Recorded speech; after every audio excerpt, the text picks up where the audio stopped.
Y yo, de vuelta, cuando un empresario, un dueño de empresa, que está radicado fiscalmente en Uruguay, opina de la política económica argentina, yo, y algunos son clientes, le digo, vos opinás de la política económica de Uruguay. O sea, a mí ideológicamente me indigna el fenómeno Uruguay. Sí. Lo charlé con un cliente que tengo mucha confianza, nos conocemos hace muchos años, es una persona con un patrimonio de más de 100 millones de dólares, y en el medio de la pandemia, después del impuesto a los ricos, me dice, me cansé. En Argentina la verdad que no se puede ganar plata, me voy a Uruguay. Y dije, estoy completamente de acuerdo. La verdad que ganar el 1.101.000 te está haciendo muy difícil. Hasta los 100 lo ganaste acá. Navarro 2023. Tu único compañero en este lío. Estamos con Emmanuel Álvarez Agis. Hola, ¿qué tal? ¿Cómo estás, Hola, Emmanuel? buen día, Roberto. Te sigo presentando como que ya hace mucho, ¿no? De ex viceministro. Y es como que me digas ex de mi primera novia. ¡Claro! Ya pasó. Quedó eso. Bueno. Presidente, consultor de Pepocu. Leemos los informes. ¿Por qué no baja la inflación? Bueno, yo creo que hay varios factores. Primero porque está como muy instalada y estas lógicas desindexatorias cuando llevan tanto tiempo son muy difíciles de cambiar. O sea, hoy casi que el argentino no pregunta cuánto es, pregunta cuánto aumentó. Entonces, eso es que vos ya estás acostumbrado a que está bien, el mes que viene va a ser 5% más, 10% más, dependiendo del producto. Segundo, porque Argentina está teniendo un estrangulamiento externo que te hace no tener dólares, que te hace que las importaciones escaseen y que los precios de todos los componentes importados suban muy para arriba del índice de inflación. ¿Por qué suben? Porque falten dólares. A ver, ¿podés explicarlo? Porque vos no estás pudiendo importar, las importaciones en cantidades están cayendo 20-25%, la gente sigue teniendo un poder adquisitivo que aguanta, entonces quiere comprar cosas, hay menos oferta, la misma demanda, sube el precio. No es mucho más sofisticado que eso lo que está pasando.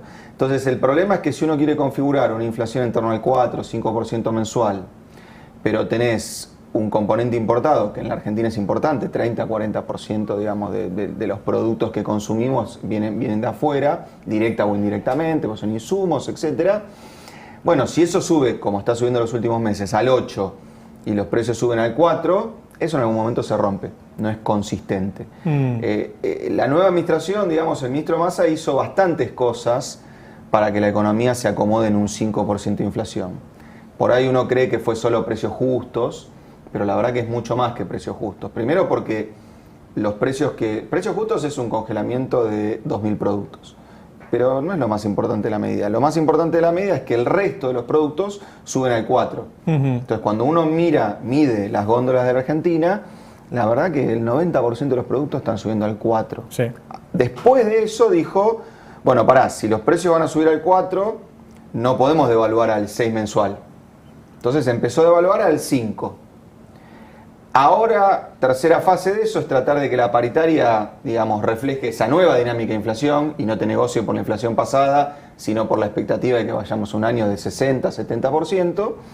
Pero la pata floja es que el componente importado sigue evolucionando a una velocidad que no es compatible con esto. Entonces, y digo, no es que el gobierno no se dé cuenta, cuando uno lo mira al ministro Massa gestionar, 3/4 parte del día está buscando dólares. Claro. En Brasil, en China, en el swap, en el repo. Claro. Las herramientas son muy diversas, pero el trasfondo es lo mismo. Bueno, hay poco tiempo para apurar esa entrada de dólares, porque las compañías hoy planean el año y dicen, che, vengo de importar 25% menos.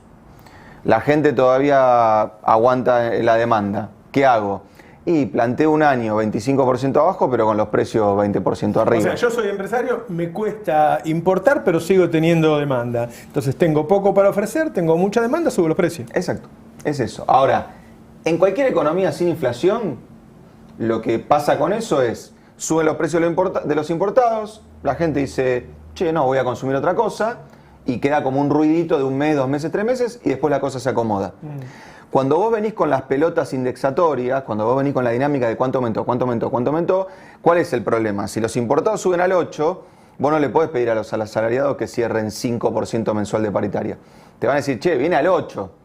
Si la carne te sube, como está subiendo ahora, 15% en un mes, vos podés decir, che, no, coman pollo. Pero si la carne te sube 15, el índice de inflación da 6 y nadie te cree que es un saltito. Todo el mundo dice, la nueva velocidad es 6, entonces cerremos 6. Claro. Ese es el problema de estas inercias inflacionarias, que vos venís al 3, agarrás un pozo y te vas al 4. En cualquier economía volvés al 3. En Argentina, es 4, todo al 4. Después es 5, todo al 5. Así nos comimos 100 puntos de inflación. Acordate, 2015, ¿cómo era ese modelo? 25 de inflación promedio anual. Sí. Macri, 50. Paréntesis de la pandemia, 50, 100. Entonces está muy difícil meter el escalón abajo. Creo que Massa tuvo un buen comienzo, pero la verdad que el partido se le juega ahora con los dólares. La carne subió el ganado en pie 30 a 35, ¿no? Mayorista 35% en 10 días. Venía de bajar 20. Ajá. Y eso ayudó mucho también a la desinflación. Con lo cual no hay razón para que eso entre enero y febrero termine trasladándose todo. Y se va a trasladar. Y el problema de vuelta es si encontrás una manera de compensar. Hoy el gobierno intenta ahora adelantar la negociación de precios justos y que entonces los precios en vez de ir al 4 vayan al 3. Pero, digamos... Los precios de lo envasado es eso. Sí, sí, y aparte, de vuelta, la carne pesa, depende de la región, entre 7 y 9% en el índice de precios. Entonces, vos tenés 15% de suba de inflación y te comiste un punto de aceleración de la inflación. O sea, es muy pesada. De hecho, en la historia de Argentina hemos hecho hasta un IPC descarnado. Claro. En un momento, ¿no? Que es medio anecdótico, pero era cuando teníamos un lío de retracción de la oferta de ganado, claro. Un ministro de Economía de la dictadura se le ocurrió decir, bueno, vamos a publicar un IPC sin carne. Y la verdad que nada, es como que en Brasil te suba el arroz, tenés un lío.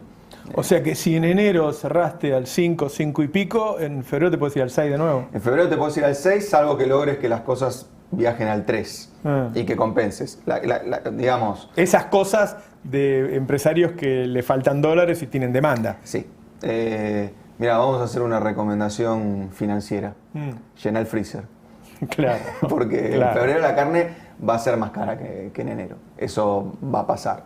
El punto de vuelta es que eso, justo que te pase al principio del año, no haga que la gente diga, che, eso de que da 5 fue una casualidad. ¿Cuánto dio febrero? 6. Listo, es el mismo quilombo que el año pasado.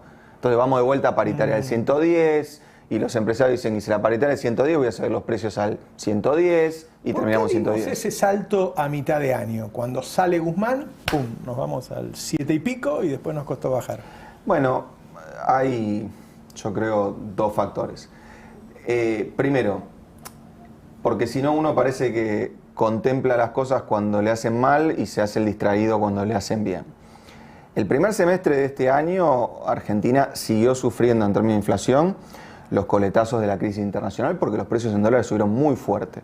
Ahora, cuando vos mirás de julio a diciembre, el petróleo cayó 20, el trigo cayó 15, estoy hablando de los precios internacionales. Entonces eso también ayudó a la deflación, a la desaceleración de la inflación que hubo en el segundo semestre. Ahora, el momento de la salida de Guzmán, para mí combina todos los males. O sea, Argentina en un momento dijo, no hay más dólares. Lo dijo, porque el Banco Central dijo, no puedes pagar ninguna importación. Date vuelta y decirle a tu proveedor que le vas a pagar dentro de 180 días. Entonces ahí lo que ocurrió, los que medimos precios, digamos, todo el tiempo, yo siempre cuento lo mismo, en la oficina me dice el equipo, che, hagamos una reunión porque tenemos un problema con la muestra del índice de precios. Entonces, bueno, vamos a la reunión y me dicen, mirá, tenemos el siguiente problema. Se nos cayó te estoy diciendo de memoria, 40% de los productos que medíamos en electrónica, bienes durables, 20% en ropa y calzado, 10% me acuerdo en alimentos, y en un momento me dicen, y construcción, insumos para la construcción, se nos cayó todo. Entonces yo les digo, no tenemos un problema muestral, tenemos un problema, claro. Digamos, que es que hay una crisis de abastecimiento. ¿Qué pasó en julio? La gente dijo, ¿cómo que no puedo pagar mis importaciones? ¿Y cuándo la vas a pagar? En 180 días. El empresario que dijo, en 180 días no la voy a poder pagar. Entonces, sacó todos los productos de oferta. Te diría que es la manera de vivir un desabastecimiento en el siglo XXI. Lo ves en las webs. Claro, digamos, empiezan a desaparecer los productos. La gente no se da cuenta, pero nosotros que vamos siempre a buscar el mismo producto decimos, che, este no está, este no está, este no está. Entonces, eso pegó un tirón de precios enorme, enorme. En el medio el Banco Central llegó a tener $1.000 millones de reservas. Pensá que una economía que está mal tiene que funcionar con 4 meses de importaciones de reservas. Eso sería 20.000 para Argentina, 20.000 millones de dólares. Llegamos a tener 1.000, o sea, 4 días de importaciones. Y la expectativa de que Guzmán se iba, la deuda en pesos se caía, el gobierno se peleaba, obviamente ahí es como que me diga, che, hubo un terremoto, vamos a comprar agua al kiosco de la esquina. Te van a matar. Te van a matar porque la percepción era, che, esto va a un desastre. Ahora, yo veo, el gasto real cayó 18% en enero, es decir, contractivo. Suba la tasa de interés, contractiva. Restricción a las importaciones, porque no queda otra, contractivo. Sí. Apunto a que las paritarias sean más bajas que la inflación, después lo veré, pero en principio tiro contractivo. Entonces, veo en el horizonte una deflación, una caída de la actividad. A ver, no en el horizonte, en el cuarto trimestre la economía cayó. Y es producto, digamos, de estas restricciones que vos enumerás. O sea, ya estamos en deflación. En recesión. Sí, técnicamente tenemos que esperar 2 trimestres, pero si vos me decís la tendencia de crecimiento que se veía en el primer semestre, que la economía creció 7,5, creció muy fuerte, no la tenés. Y de hecho las estimaciones son que la economía creció 5,5, con lo cual si en el primer semestre creciste 7,5 y al final 5,5, bueno, no hay que ser economista. A mí me parece, Roberto, que mirándolo un poco más, digamos, a 10.000 pies de altura, esto nos debería dar ciertas enseñanzas sobre que a veces en economía el timing lo es todo. Porque, a ver, salgamos un minuto de la coyuntura. Vos me decís, che, te cuento una cosa de un país, la Argentina. Sí, a ver, contame. No, parece que la economía viene creciendo al 7,5 en el primer semestre. Ah, bueno, digo, muy bien, che, después de la pandemia ya se recuperó, 7,5. Te cuento otra cosa. El gasto público crece al 20%, arriba de la inflación. Sí. La tasa de interés es 25 puntos negativa. ¿Qué opinás? Que están todos dementes. O sea, yo me reivindico keynesiano. Keynesiano es cuando la economía cae, el gasto sube. Y, muy importante también, cuando la economía sube, el gasto cae. En el primer semestre la economía subía y el gasto subía. Entonces, ¿realmente tuvimos esa inflación de la cual siempre se quejan los ortodoxos? En el primer semestre la generamos. Porque venía todo a fondo. Cuando vos te das cuenta, ahora lo que tenés que hacer te mata la economía. En cambio, si nosotros hubiésemos dejado que la economía despegara solo en el primer semestre, no hubiésemos crecido 7,5. Probablemente hubiésemos crecido 4, claro. 5. O sea, hubieses relegado un poco de crecimiento. Pero tal vez ese 4 o 5 lo mantenías los 2 semestres. Ahora te pasaste de rosca, tenés que apretar. Y me parece que es una mala combinación y lo veo en muchos planos que me parece que además, francamente, le están pavimentando el camino a la derecha. Porque, digamos, yo soy un defensor de la política social, que es una variación de la política keynesiana, ¿no? Decís, che, cuando la cosa está mal, tenés que atajar al que primero se te cae. Ahora, cuando la cosa está bien, tenés que remontar el barrilete. Alberto Fernández tiene el frente de todos, el gobierno tiene un logro para mí muy destacable. Cortó el desempleo casi a la mitad, respecto de lo que hereda, respecto del 2019 que teníamos desempleo de 2 dígitos. Sí. Cortó el desempleo a la mitad. Y hay 500.000 planes sociales más que cuando asumió. De vuelta, no vengo acá a decir son planeros, no laburan, hay que echarlos a todos. Lo que estoy diciendo es, muchachos, si mañana el PBI cae 4%, me vas a escuchar a mí diciendo, che, hay que aumentar los planes sociales. Ahora, cuando el PBI se recupera 5 puntos, estamos arriba de 2019, el desempleo es 6 y piquito, y tenemos 500.000 planes sociales más, ¿qué pasa? O sea, una crisis cerebral en la gente que no sabe laburar ahora. Entonces, cuando vos las herramientas que las tenés que usar en emergencia abusás, las matás. Y ahí te crecen las posiciones conservadoras, reaccionarias. O sea, vos no andás acá corriendo con un matafuego tirando para arriba. El matafuego es para cuando la cosa se está prendiendo fuego. Claro. Digamos, aumentar el gasto, emitir moneda, aumentar los planes sociales, poner precios máximos como pusimos en la pandemia, son herramientas para la emergencia. Si vos las usás todo el tiempo, pasan 2 cosas. Delegitimás la herramienta y además tenés un resultado económico malo, porque te pasás de rosca de crecimiento y ahora te tenés que meter en una recesión. Claro. Tiene que elegir el ministro de Economía entre la recesión y la alta inflación? No, pero tiene que convencer a la alianza de gobierno que hay que arriesgar para ganar. De a poquito esto va a ser difícil solucionarlo de la manera en la que estamos viendo. Te doy un ejemplo muy claro. Todos sabemos en Argentina que las devaluaciones son contractivas, regresivas. O sea, nada, cuando devaluás la economía se mete en una crisis. Vos en julio de este año tenías 1000 palos de reservas. Entonces, claramente había una discusión, che, ¿hay que devaluar o no hay que devaluar? Obviamente el gobierno políticamente dijo, no devaluemos porque la cosa va a ser peor. Bueno, ok, decidiste no devaluar, pero te pasó por arriba el fenómeno y tuviste que terminar poniendo un dólar soja. Y si me preguntás, número contra número, un dólar soja es peor que una devaluación. Porque mira lo que nos pasa ahora.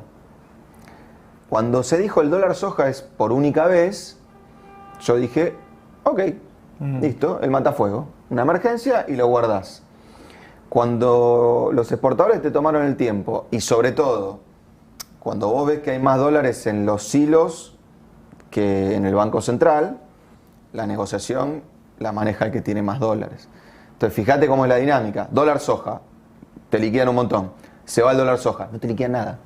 Entonces, ¿qué pasa? Se sientan a esperar y dicen, adivina qué va a pasar.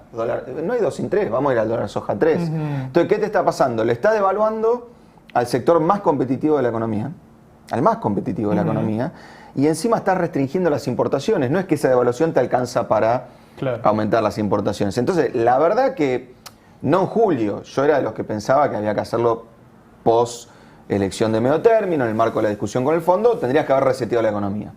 No la reseteaste. Ahora es muy complicado configurar una baja en inflación con una expansión económica. Y es independiente de la discusión shock versus gradualismo. La discusión es consistencia versus inconsistencia.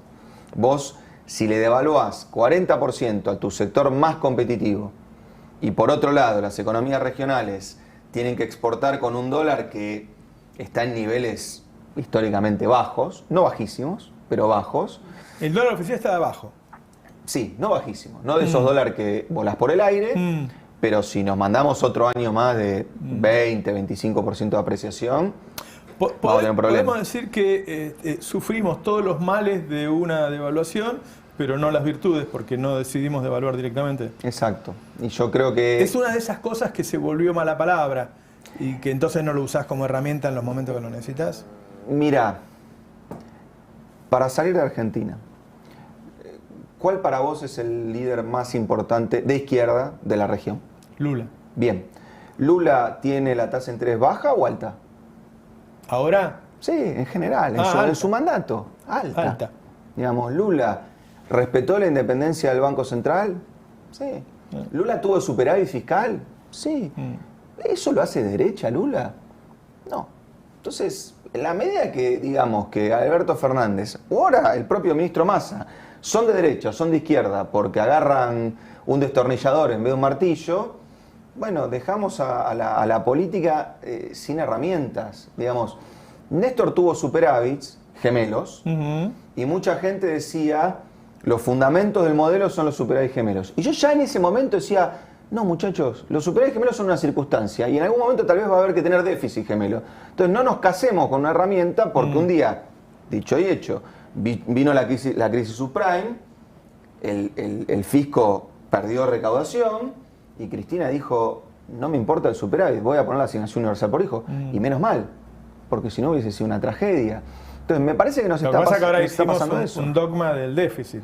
Hicimos dogma de muchas cosas. Digo, insisto, el año 2021, yo también me equivoqué, yo pensaba que de la pandemia nos íbamos a recuperar en 2-3 años. Entonces, cuando analizaba, cuando charlaba con gente, decía, miren muchachos, va a haber emisión monetaria y déficit fiscal por muchos años en Argentina. Ahora, cuando vi que el producto volvió a la normalidad, probablemente gracias a aciertos del gobierno, vacunarnos antes, sufrir un encierro mucho más agudo, pero que no mató gente, que no fundió empresas, pagarle los sueldos a las empresas. Cuando vi que el producto volvió a la normalidad, dije, bueno, volvamos la política económica a la normalidad. Al no haber hecho eso, estamos con estas cosas donde de vuelta, miremoslo un poco más lejanamente para entender que tenemos que salir de ciertos dogmas. El macrismo arranca bajando las retenciones a cero y tiene que terminar volviendo a poner retenciones. Este gobierno arranca poniendo las retenciones en la alícuota máxima y tiene que terminar con un dólar soja.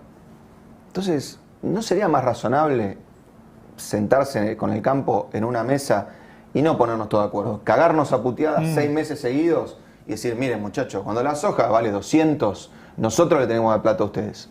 Cuando la soja vale 600, ustedes no tienen que dar plata a nosotros. Y en el medio buscamos una diagonal.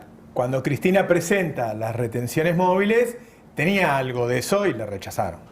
Por supuesto, y a mí me pareció un rechazo ideológico por parte del campo, Claro. que les empeoró su balance. Claro, así Porque es. después de la crisis Con subprime, la fórmula de Cristina le hubiesen hubiera pagado ido mejor. menos. Así es. Hubiesen pagado menos. Así Hubiesen es. pagado más en el 2008, Así es. hubiesen pagado más en la primera mitad del 2009 y a partir del 2009 el gobierno les hubiese devuelto plata. Entonces yo creo que cuando entramos en esas discusiones tan ideologizadas, porque de vuelta la ideología para mí no es mala palabra, pero tiene unos límites. Claro. O sea, cuando alguien te dice vamos a hacer la revolución, no te dice viajando a Júpiter y colonizando la gente que vive en Júpiter. Te lo dice dentro de un marco de realidad. Entonces, ok, hay que tener retenciones para que los precios de los alimentos no sean los precios internacionales. Sí. Ahora, si la soja vale $50, no hay que tener retenciones. Claro. Yo, no sé si te acordás, pero me han puteado bastante por eso. El año pasado dije, el gobierno tiene que decir si se pelea con 8 exportadores o con 47 millones de argentinos. Y dije, hay que subir las retenciones. Sí. El año pasado. Sí, sí. Crisis de la guerra de Rusia, Sí, qué sé sí. yo. Hoy te digo, hay que bajarlas.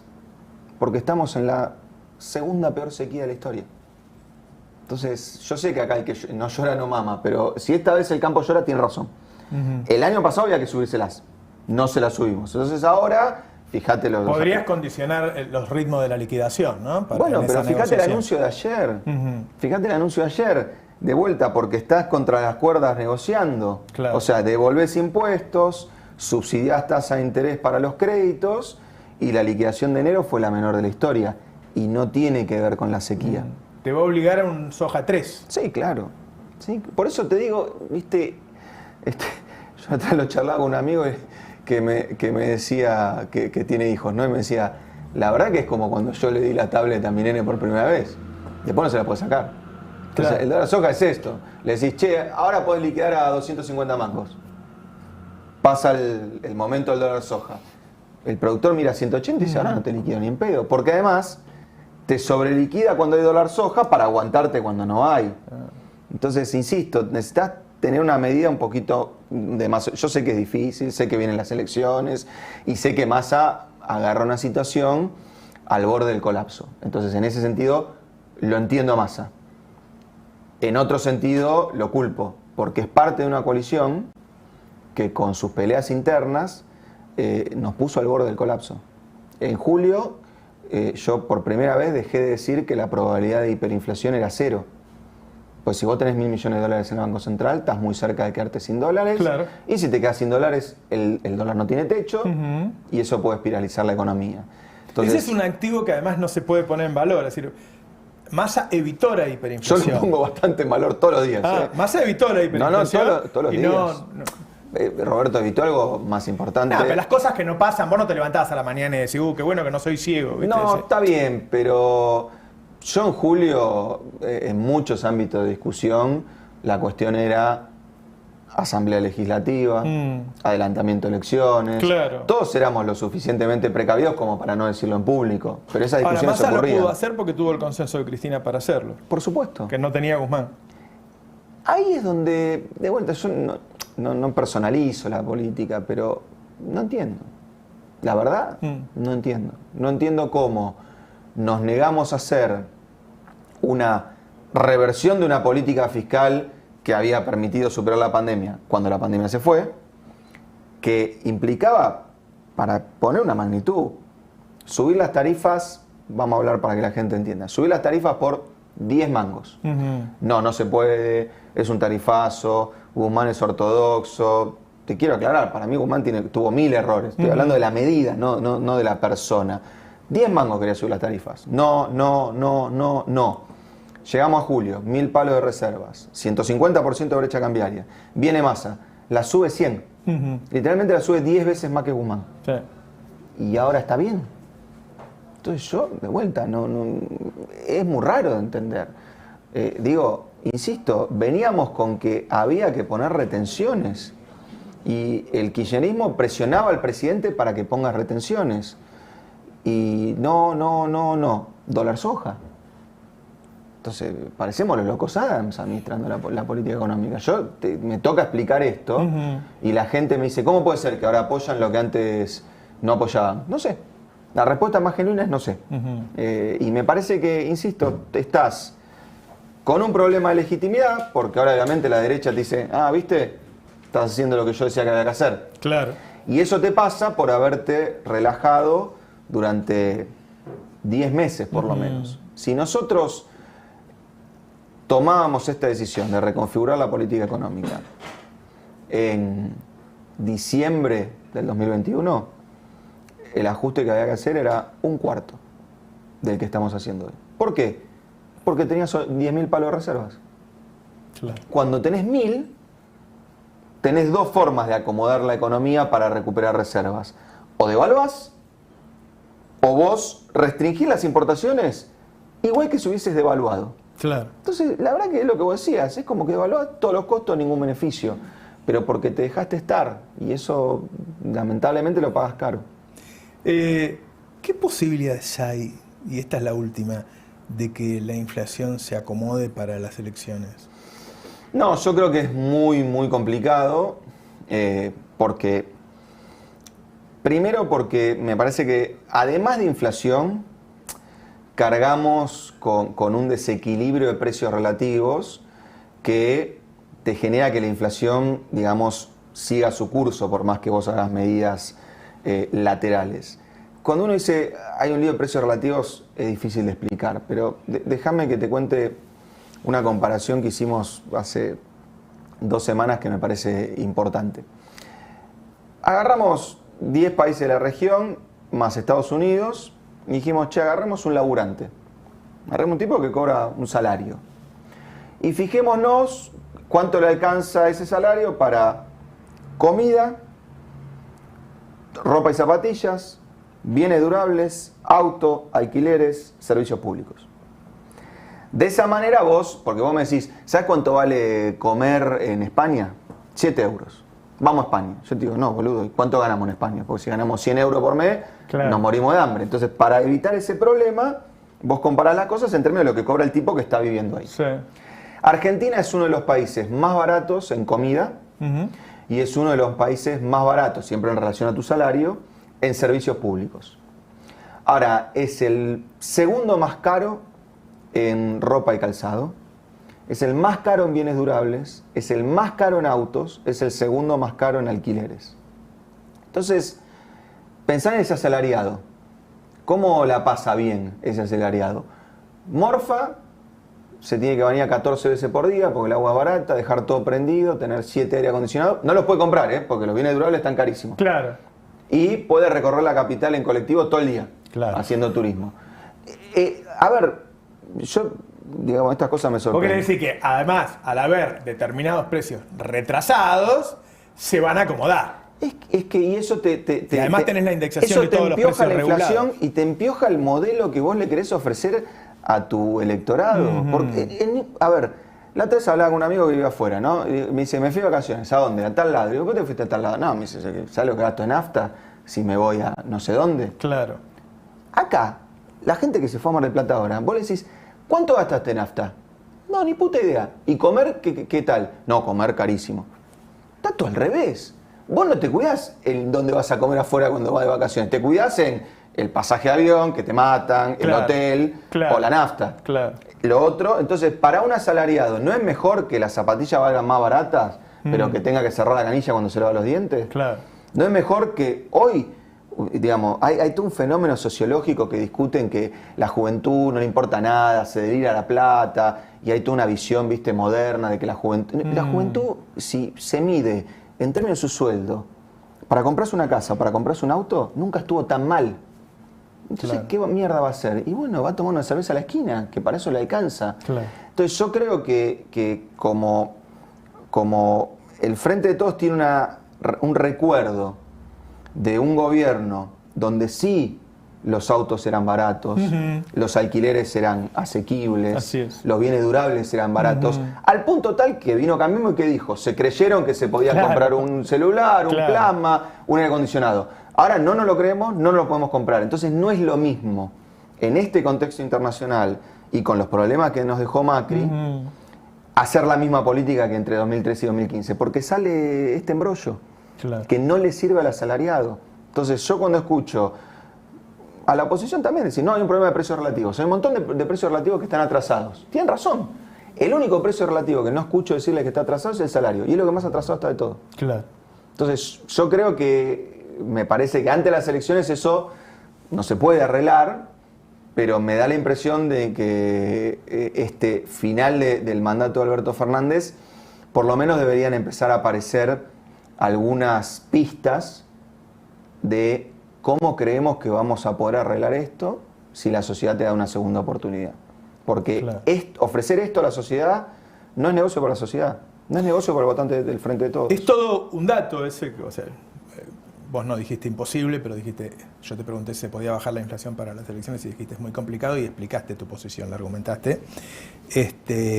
Con lo cual es todo un dato para la suerte del Frente de Todos y para la posibilidad de Massa de ser candidato, porque la verdad, en el lugar de él, y esto ya es hablar de política, ¿para qué va a ser candidato si puede quedar bien con lo que hizo, que lo que no es poco, en vez de ir a una elección con un 5 o 6% de inflación mensual? Yo te digo algo que me cae muy simpático y me genera mucho respeto de este ministro. Primero en la cuestión de cacetería de lenguaje. Yo tengo el privilegio de charlar con muchos ministros de este gobierno y muchos tienen una expresión que casi ni se dan cuenta cuando vos empezás a decir, che, está mal esto, ojo con esto, y te dicen, y bueno, pero este gobierno, y vos decís, tuvo, capo, ¿cómo este? Massa dice, mi gobierno. Claro. Y eso me parece una diferencia sustantiva. Segundo, cuando un consultor como yo dice que es muy difícil, dice, callate y mirá. Y eso yo lo respeto. Yo estuve en la función pública Sí. y escuchaba a los críticos afuera. Sí. Son, nada, lo que nos toca en cada momento del tiempo. El que está gobernando tiene más información, sabe mejor qué está pasando y tiene charlas y contactos que yo no tengo. Entonces, de vuelta, yo decía, ¿cómo salimos de 1000 palos de reserva? Viene más a dólar soja, te puso en 8000. Me sacó el sombrero. Entonces, creo que lo bueno que tenemos un ministro que vos le decís, che, es muy difícil que la inflación en abril empiece con 3. Bueno, mirá, eso, digo, es como discutir el agua, pero antes no lo teníamos. Antes era un gobierno donde los ministros te explicaban que la cosa era muy complicada y no se podía. Claro. Entonces, me parece que eso es un cambio importante. Segundo, uno piensa que Massa vino a hacer un ajuste y nada más. No es así. Massa hace un ajuste y compensa abajo, todo el tiempo. Metió un dólar soja, con parte de lo que recaudó, metió un bono a las jubilaciones. Entonces, todo el tiempo está buscando... Es político. Sí, y digo, y además sabe que algo que Alberto dijo al principio del gobierno, y que me parece que en un momento lo descuidamos, creo que lo volvió a aplicar, que es, che, primero los que peor están, no al revés. Ahora, me da la impresión de que a veces medidas como el dólar soja te dan la idea de que Massa tiene una cierta estrategia y después irá con Alberto le tachará 3 cosas, le pedirá 2 más, después va con Cristina, que le tacha 4 y le pide 5, y lo que queda de eso, y a veces es un Frankenstein, digamos, ¿no? Pero es el problema del economista que le toca gestionar, Sí. con la política que, yo siempre digo, yo no gano las elecciones ni del consorcio de mi edificio.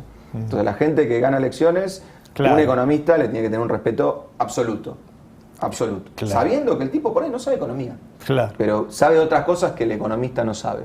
Massa creo que combina las dos cosas, con lo cual debe tener la presión muy alta. No puedo dejar de preguntarte, ¿por qué si tenemos el tema del gas, el tema del petróleo, Massa dijo, en el 2025 vamos a tener 14.000 millones de dólares de superávit energético, hoy tenemos menos 5.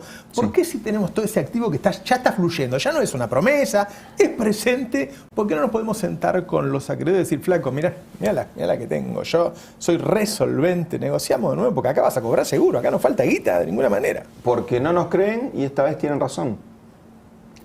Porque estuvimos 2 años discutiendo con el fondo. Se supone que si discutiste 2 años es porque había un desacuerdo profundo con el fondo. Y llegaste a un acuerdo y el día que lo fuiste a votar, el principal componente de tu gobierno te lo votó en contra. Y el día que lo tuviste que implementar, hiciste exactamente lo contrario. Esa fue la realidad de la economía argentina entre marzo y junio.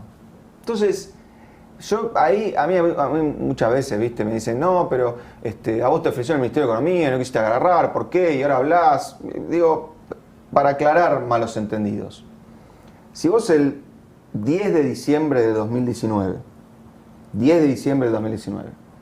en una mesa con Alberto y Cristina, enfatizo este último punto, me decían, mira Manuel, hay que negociar rápido con el fondo, pagar la deuda y no joder con el mercado. ¿Estás para eso? Sí, estoy para eso. Ponle que no, que me decían, mira Manuel, fue un acuerdo político, va a tener una resolución política, vamos a sufrir, nos vamos a cagar a piña con el fondo, va a ser largo, va a ser tedioso. ¿Estás para eso? Sí, estoy para eso. Ahora, si el 10 de diciembre del 2019 me decían, mira Manuel, vamos a hacer lo siguiente, vamos a hacer una negociación súper larga, al final vamos a cerrar cuando ya no tengamos dólares, pero Máximo va a votar en contra. Yo decía, dale, no jodan, vamos a hablar en serio. No vamos a hacer eso. No estamos tan locos como para hacer eso. Hicimos eso. Entonces, cuando yo escucho las críticas del acuerdo, en el acuerdo, a ver, había opciones arriba de la mesa. Un compañero, digamos, muy valorado, dijo, esta es la solución para el acuerdo con el fondo. Paguemos con un programa tradicional con el fondo la cuota que le correspondía a Argentina. Y el resto, digamos, che, esto estaba fuera del estatuto, yo no lo pago. Lo que vos te corriste de la legalidad de tus normas, se arregla políticamente. Lo que vos me diste, de acuerdo a las leyes del fondo, claro, lo pagamos. Claro. Me consta que eso llegó a las mesas de decisiones. Y fuimos a eso. Y no estoy diciendo la pandemia, porque en la pandemia vale todo, pero entre que asumió Alberto y la pandemia, no estaba decidido qué hacer con el fondo. Y vos no podés ser tan irresponsable, llegar a un gobierno y no tener discutido qué vas a hacer con el Fondo Monetario Internacional. Teníamos discutido que le íbamos a dar medicamentos gratis a los jubilados, que es muy importante, pero no está en el top 3 de cosas de un país. Cuando tenés la deuda en default, un acuerdo con el fondo, una corrida cambiaria, y no cuál era la posición respecto del acuerdo más grande en la historia del fondo. Y de vuelta, no había libro ahí, no había doctrina, porque Cristina, ¿qué hizo con el fondo? Le pagó. Y no había posible pagarle. Entonces no era que vos decías, mira, Alberto traicionó, porque la verdad que el kirchnerismo tiene una historia, se sabe cómo se negocian estas cosas, y Alberto jugó otro libreto. Era una situación inusitada. No haberla discutido el día 1 nos trajo una situación. Marzo de 2022. Porque es una locura, digo, que falten dólares en Argentina cuando a mí la gente me dice, che, ¿compro dólares? Digo, no, en Argentina los dólares van a sobrar dentro de 2 años, metete en otra cosa. Te voy a citar una consideración de un colega que ideológicamente está parado en la vereda enfrente, pero que me pareció muy aguda. Hernán Lacunza. Hernán la otra vez dijo, Argentina no tiene un problema de generación de dólares. El problema es que los dólares no se quedan acá. En cuanto los generás, te los llevas. Entonces, déjame darte un ejemplo para entender ideológicamente lo que estamos hablando. En la mitad de la pandemia discutimos el aporte de las grandes fortunas. Yo conceptualmente estaba de acuerdo. Creo que habría que haber planteado una opción, que en su momento lo planteé con gente del gobierno. Dije, che, que sea un aporte muy oneroso o que sea un bono. Entonces, que el rico diga, te la presto y me la devolves, y si no querés, palo, la pones. No, se decidió por un aporte en pesos, que era lo único que a la Argentina no le falta. Cuando yo decía un préstamo, decía, pidámosle que traigan dólares. Dólar, claro. Se decidió eso. Perfecto. ¿Sirvió el aporte? Sirvió. Declaraciones del intendente de Punta del Este, de hace un mes. Punta del Este recibió 6.000 millones de dólares de inversiones en los últimos 2 años. 75% de eso son argentinos. Entonces, quiero dividir lo ideológico de lo pragmático. Está bien que los ricos en Argentina paguen más impuestos, pero si vos tenés un país al ladito que te está haciendo un programa tributario que para mí es vergonzoso, que se parece mucho al programa tributario de un paraíso fiscal, que es Uruguay, te podés indignar, podés putear, podés decir que es injusto, podés estar ideológicamente en contra, pero el día que te toca gestionar, sabés que si le sacás el 3% de la riqueza, por ahí hay 1000 pibes que justo son los más ricos, porque no tengo muchos amigos repositores de supermercados. O sea, cuando haces la cuenta, vos decís que se la llevan. Y porque si no, Roberto, hacemos lo que yo llamo economía de primera vuelta. O sea, vos decís, tomemos esta medida. El efecto de primera vuelta es bueno, pero después cuando la gente ve la medida, ¿cómo reacciona? Ese es el chiste de la economía. Si no, claro, puede hacer cualquier cosa pero evitar las consecuencias. Claro, ¿entendés? O sea, la gente compra dólares, prohibilo. Después sabemos que hay, digamos, segunda vuelta, tercera vuelta, cuarta vuelta. Entonces, un componente ideológico, distributivo, súper importante. En Argentina los ricos pagan pocos impuestos. Es así. Eso no admite ninguna discusión. Ahora, en el cómo se te define el éxito de la medida. Y yo, de vuelta, cuando un empresario, un dueño de empresa, que está radicado fiscalmente en Uruguay, opina de la política económica argentina, yo, algunos son clientes, le digo, vos opinás de la política económica de Uruguay. O sea, a mí ideológicamente me indigna el fenómeno Uruguay. Sí. Lo charlé con un cliente que tengo mucha confianza, nos conocemos hace muchos años, es una persona con un patrimonio de más de 100 millones de dólares, y en el medio de la pandemia, después del impuesto a los ricos, me dice, me cansé. En Argentina la verdad que no se puede ganar plata, me voy a Uruguay. Y dije, estoy completamente de acuerdo. La verdad que ganar el 1.101.000 te está haciendo muy difícil. Hasta los 100 los ganaste acá. Entonces, la verdad, para el empresariado argentino, para el empresariado, lo óptimo es que tu empresa tenga domicilio fiscal en Paraguay. El dueño de la empresa tenga domicilio fiscal en Uruguay y la empresa venda en Argentina. Claro. Bueno, a mí me indigna, me recontra indigna, pero tengo que internalizar eso y ver la manera más inteligente de que no se me sigan yendo las empresas a Paraguay, que exportan la soja que producimos donde, acá, y que el dueño de la empresa paga impuesto a las ganancias en Uruguay, no acá. Claro. Lamentablemente las reglas están hechas para los malos. Entonces, si vamos con buenismo a combatirlo, nos pasan estas cosas. Emanuel Álvarez Agis, muchas gracias. Gracias, Roberto, un gusto. Un país unido por la radio.